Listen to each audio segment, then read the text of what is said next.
Welcome to the deep dive.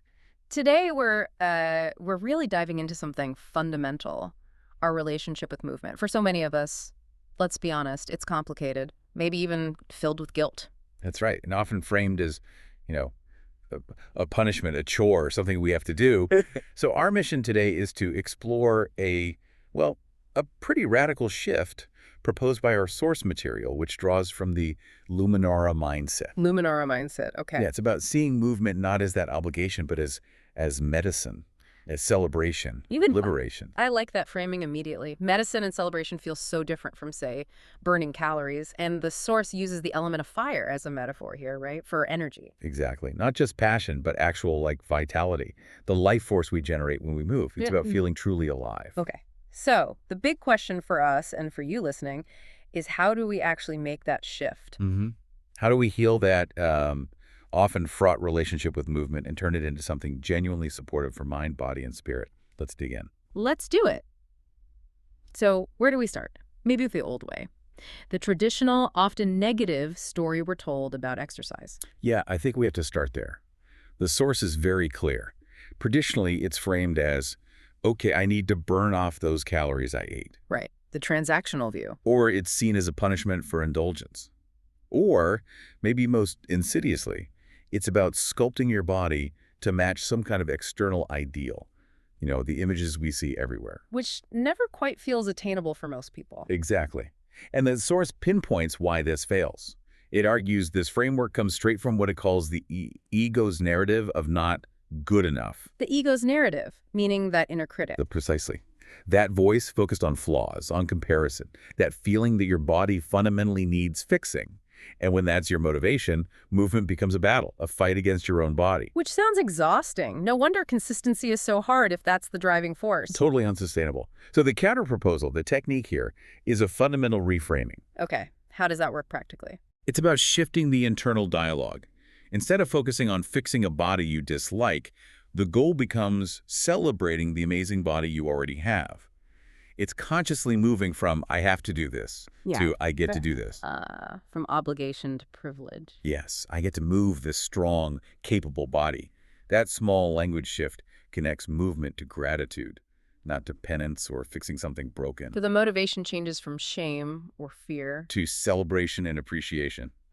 And that kind of fuel lasts. That makes a lot of sense. Okay, so if we've shifted the why, let's talk about the what. The source links this back to the fire element, to energy flow. Right. The core idea is that life is energy, and energy is designed to flow, to be dynamic. But our modern lives often seem designed for the opposite, don't they? We're so stationary. We sit so much, cars, desks, couches. It's almost the default state. So what happens when that energy doesn't flow? Well, the source says that physical energy stagnation often leads to emotional and mental stagnation, too. What? It's all connected. So that feeling of being stuck, lethargic, maybe uninspired, it could actually stem from physical stillness. That's the argument. When physical energy gets blocked, the others tend to follow. You feel, well, stuck. So movement becomes the antidote. Exactly. It's the way to, quite literally, shake things up, to move out that old, stuck energy, physical tension, mental loops, and make space for new energy. Is there like a physiological basis for that? Why does even a short walk sometimes clear your head so effectively? Oh, absolutely. The source touches on this. Moving gets your circulation going, which helps clear out metabolic byproducts, kind of like cleaning house. But crucially, it also triggers neurological changes. You get boosts in neurotransmitters, dopamine, serotonin, the stuff that makes you feel good, focused, more alive. So it's not just a feeling, it's actual brain chemistry shifting. It's measurable. Movement physically generates the chemistry that counters that flat, stagnant feeling. You know, it's funny how our language reflects this instinctively. Well, we talk about needing to shake off a bad mood, right? Or walk it off. Or we literally jump for joy or dance with excitement. That's a great point. Our bodies intuitively know movement helps process and express emotion. It's built-in wisdom. And the source emphasizes that this medicine doesn't require a huge production, does it? Not at all. It champions using movement as quick, accessible medicine.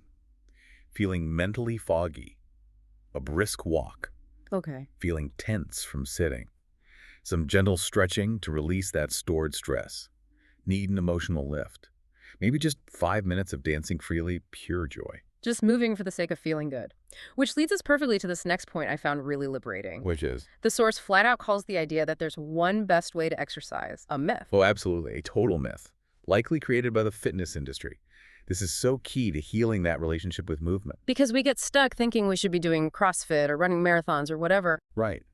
But if the goal is internal vitality, feeling alive, the Luminara goal, then the best movement for you is simply the one that brings you joy. It's about tuning out the shoulds and exploring what you genuinely love doing, what makes you feel good in your body. But what about things that are hard but feel good after, like a tough run? Does joy mean it has to be easy? Great question. Yeah. No, it's not about easy versus hard. The distinction the source makes is about the intention. Are you pushing yourself from a place of self-celebration? Wow, look what my body can do. Or self-punishment. I need to burn off that dessert. Ah, so the feeling behind the effort matters. Completely. If you love the feeling of pushing your limits, that is joy. That's fire. That's medicine. If you're doing it out of self-criticism, that's the old ego narrative. Got it. And the source also highlights types of movement maybe we don't always think of as exercise. Yes, it emphasizes diversity and activities that nourish more than just muscles, like walking in nature. Why is that specifically mentioned as medicine? Because it engages your senses, the sights, sounds, smells, the feeling of the earth. It pulls you out of your head and into the present moment. It grounds your nervous system. Okay, like an antidote to mental clutter. Exactly. And swimming is another example. The feeling of weightlessness, the support of the water. It can be incredibly soothing and resetting for the nervous system, moving without impact. And practices like yoga or Tai Chi, they seem to fit perfectly here too. Definitely. That conscious linking of breath and movement is a powerful way to bridge the mind and body.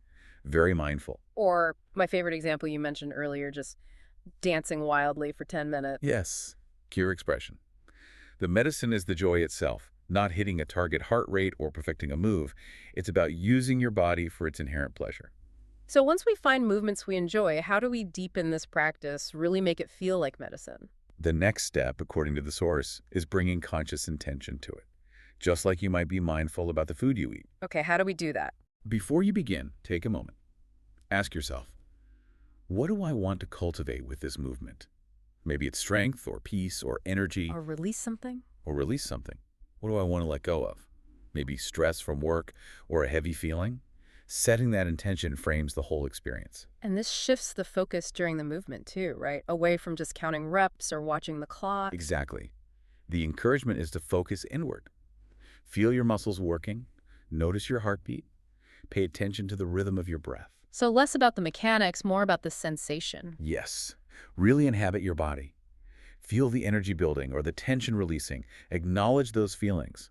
When you do that, the source says movement transforms from just a mechanical act into a deeply mindful, embodied experience. You're fully present. And that's where the real integration, the healing happens. That's the idea. Yeah. That presence makes the benefits last long after you've stopped moving. You've generated that internal fire and connection. Wow. Okay, so summarizing this whole shift, it's moving away from punishment, obligation. And toward movement as medicine, as celebration, fueled by internal appreciation, not external validation. Rooted in gratitude. And speaking of gratitude, there's one final crucial step the source recommends. What's that? After you finish moving, don't just rush off. Take a moment, maybe place a hand on your heart, Okay. feel its beat, and genuinely thank your body. Thank it for its strength, its resilience, its ability to move you through life. It seals the practice in appreciation. That feels like a really powerful closing, grounding it back in the body itself. Mm. So for everyone listening, we've explored this whole reframing from the Luminara mindset perspective. What's the takeaway? What's the invitation? Well, the source leaves us with a really interesting thought to reflect on this week. A provocative question, really. Okay, let's hear it. Think back to when you were a child. Before anyone told you about calories or fitness goals, Mm-hmm. what kind of movement brought you pure, simple, uncomplicated joy? Not what you were good at necessarily. No, not about skill. Just what felt fun. What did you do just for the sheer delight of doing it? Maybe like spinning in circles or running just for the sake of running. Or climbing on things. Yeah. Dancing around the living room like nobody was watching. Yeah, those kinds of things. The invitation is this. Can you find a way to bring just a tiny taste of that specific kind of playful movement back into your life this week? Even for just a few minutes. Even for 3 minutes. Let go of any goal except rediscovering that feeling of play. Go find your fire. Move like it's medicine.